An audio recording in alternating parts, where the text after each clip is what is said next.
All right, so we finally made it to the very last inquiry question of Module 6. And in this point here, we have, whoops, and what we're looking at now is electromagnetic braking.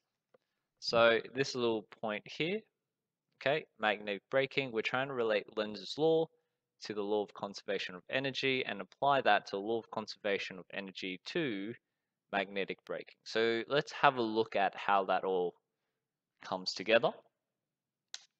Okay, so firstly, how is magnetic braking using Lenz's law, and how is the law of conservation of energy being used in this kind of application here? Well, let's firstly look at how eddy currents work. Now, if you recall, eddy current is a production from back EMF that is produced because of a change on magnetic flux. So we talked about, if we just change the color, so we talked about from Faraday's law, EMF is induced if there is a change in flux over change in time.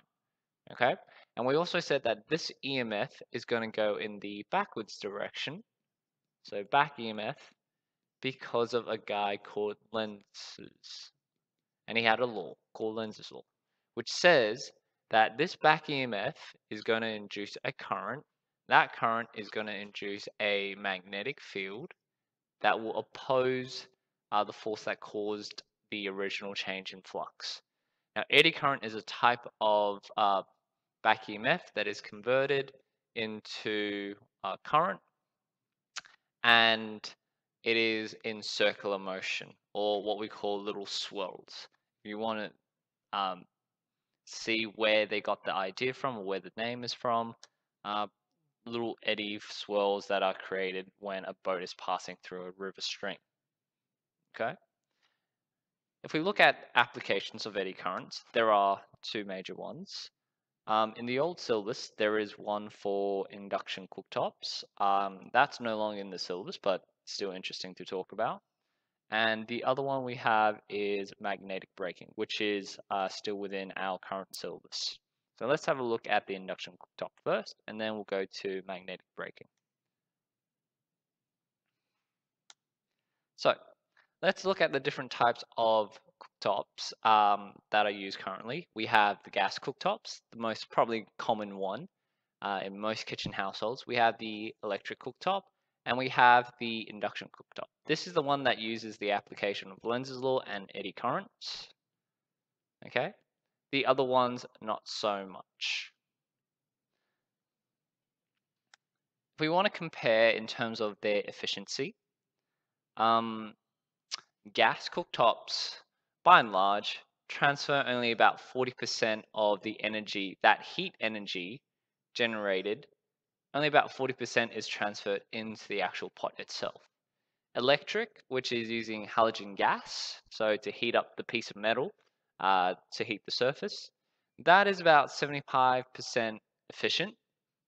And then the induction cooktop is the most efficient at 84%. Now, there is some slight differences in not only just their efficiencies, but safety and what you can use to cook with it. Now, generally speaking, induction cooktops, because they're a lot more efficient, much easier, much lower budget to maintain in comparison to the gas cooktops, the electric cooktops there.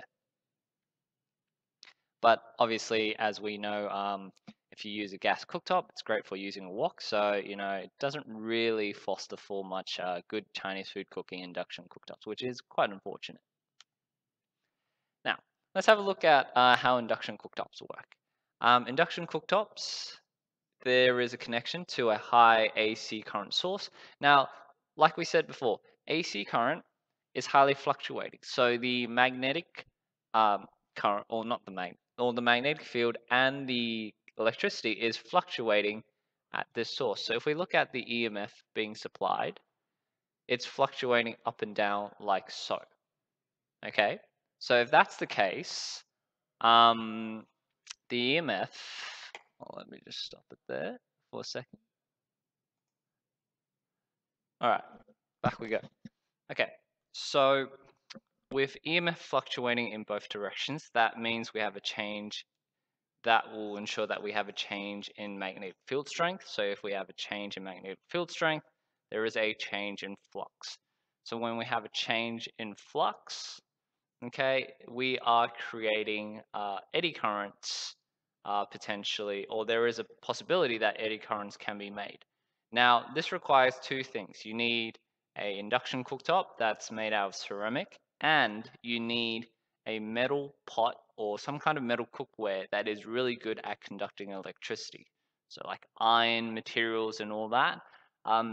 Those materials are best at conducting electricity. That's where it occurs. So what that actually means is as the AC source is rapidly changing, you have a change in magnetic flux. That change in magnetic flux, if it is near a conductor, so that is technically our conductor in this scenario here, the pot. There we induce EMF, and that EMF will become eddy currents. All right, so on the metal pot, you'll have these eddy currents, and as we know, if you have electric current, that's going to cause resistivity, so resistive heating, as the current is colliding with the atoms of the pot, and that causes heat to come out, okay? Because of this agitation of the atoms with the eddy currents being formed, okay? So that's where you get the heating onto the pot. As you can see, the heating process, what's unique about the induction cooktop is the cooktop itself is not producing heat, okay? The heat is being produced on the cookware.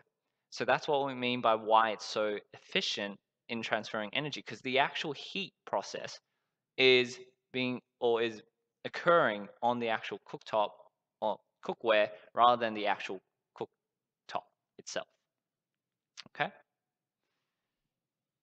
Which leads me to a interesting finding. Now, if you compare the two, if you have a induction cooktop, um, if you set it at 200 degrees Celsius, okay, and you don't put a metal conductor on top of it, that object will not be hot at all, okay, because there's no metal conductor for it to transfer its heat.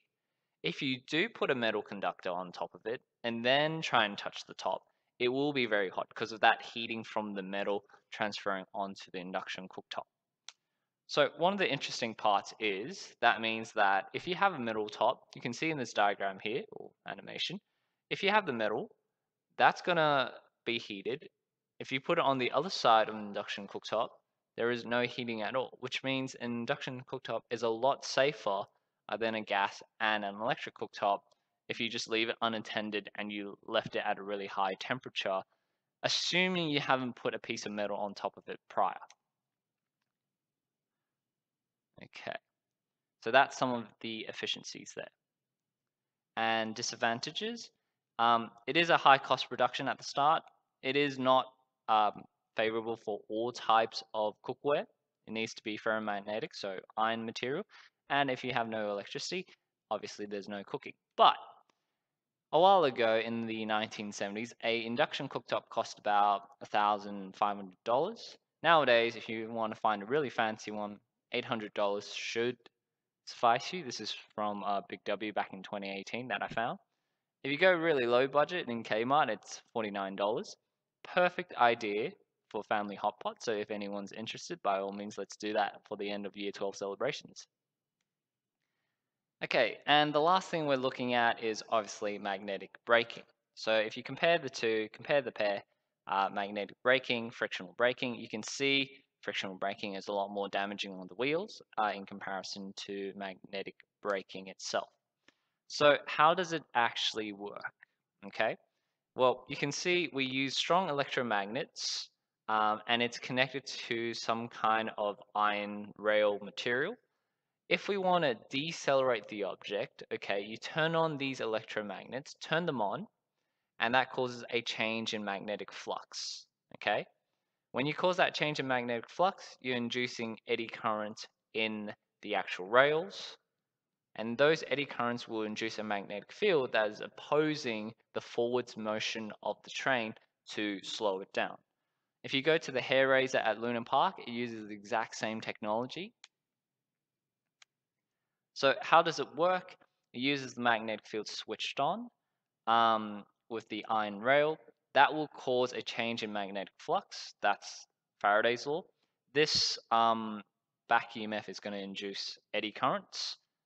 Lenz's law creates a magnetic field that opposes the motion of the rail track, slowing it down. And you could even say it's part of the motor effect as well, because we are exerting a force to slow down the moving train. All right, so how does it work with conservation of energy? Well, think about it this way.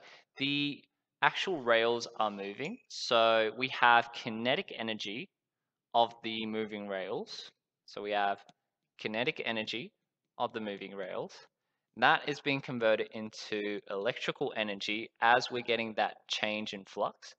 So when we have that change in flux, that creates electrical energy, and that will create a force that leads to the force that stops motion. And that's how magnetic braking works. Obviously, what are some advantages? No friction, no wear and tear. Really good at high speeds, because the faster you go, the quicker the change in flux, and less noise during braking. There is only one major disadvantage, and it's that at low speeds, you still require conventional brakes, because at low speeds, there isn't much change in flux. So if there's a lack of change in flux, you won't produce a high magnitude EMF that opposes the motion and stops the tracks.